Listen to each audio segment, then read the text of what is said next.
Sampai saat ini, VAR masih tidak bisa lepas dari segala macam kontroversi dan perdebatan. Banyak kejadian-kejadian aneh terjadi, tapi nggak jarang juga nih VAR ngasih keputusan yang benar. Selamat datang di part 2 Rules and Culture edisi spesial VAR, kontroversi.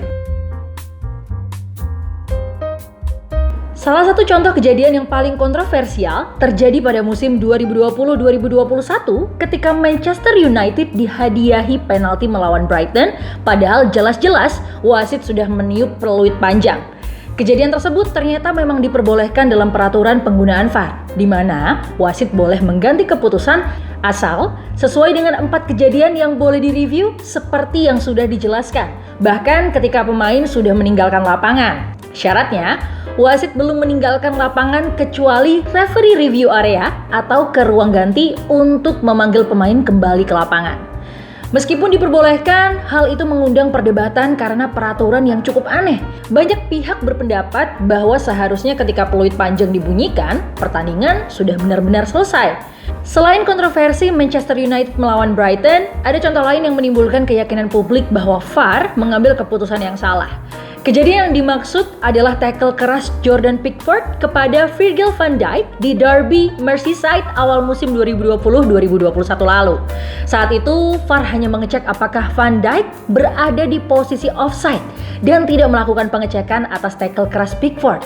Karena Van Dijk berada di posisi offside, alhasil Liverpool tidak dapat hadiah tendangan penalti. Pickford tidak diganjar kartu merah dan Van Dijk harus absen cukup lama. Kejadian berikutnya adalah tackle Harry Kane ke Andrew Robertson di game week 18 Liga Inggris musim 2021-2022. Semua orang setuju kalau tackle itu layak banget buat dikasih kartu merah. Tapi entah kenapa, wasit tetap nggak ngasih kartu merah, bahkan setelah direview sama VAR. Insiden yang gak kalah kontroversial terjadi di pertandingan pekan ke-7 Liga Inggris musim 2021-2022 antara Chelsea melawan Southampton. Di situ, setelah review VAR, gol Werner dianulir setelah Azpilicueta dianggap melanggar Walker Peters.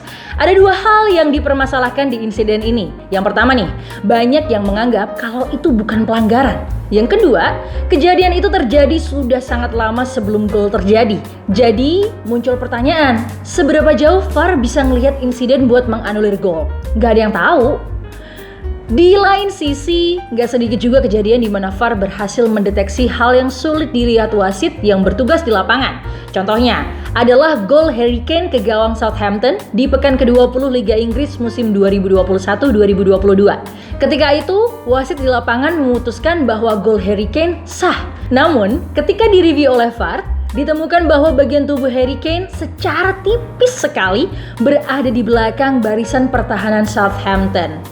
West Ham juga pernah merasakan indahnya review VAR. Pada pertandingan pekan ke-21 Liga Inggris musim 2021-2022, mereka berhasil mendapat penalti setelah VAR mereview handball Milivojevic di dalam kotak penalti. Tapi, di insiden ini ada hal yang aneh banget. Meskipun posisi wasit tuh deket banget sama Milivojevic, tapi dia masih nggak bisa lihat handball. Emang sih, dia ada di belakangnya Milivojevic, tapi itu tuh deket banget. Tapi ya udahlah, buat orang yang pro sama VAR, mereka bakal bilang kalau itulah alasan kenapa VAR dibuat. Insiden lain yang melibatkan keberhasilan VAR ada di pekan ke-10 Liga Inggris musim 2021-2022. Gol Sadio Mane harus dianulir, soalnya dia ngegolinnya pakai tangan. Berdasarkan aturan terbaru, kalau bola kena tangan dulu sebelum gol, berarti golnya nggak sah. Aturan yang harusnya ada dari dulu. Nah, itu tadi kontroversi VAR sejak diperkenalkan di sepak bola. Jangan lupa like dan subscribe biar nggak ketinggalan part ketiga dari Rules and Culture edisi VAR. Oh iya, kalau kamu setuju nggak sih sama penggunaan VAR? Coba dong tulis komen di bawah ya. Bye!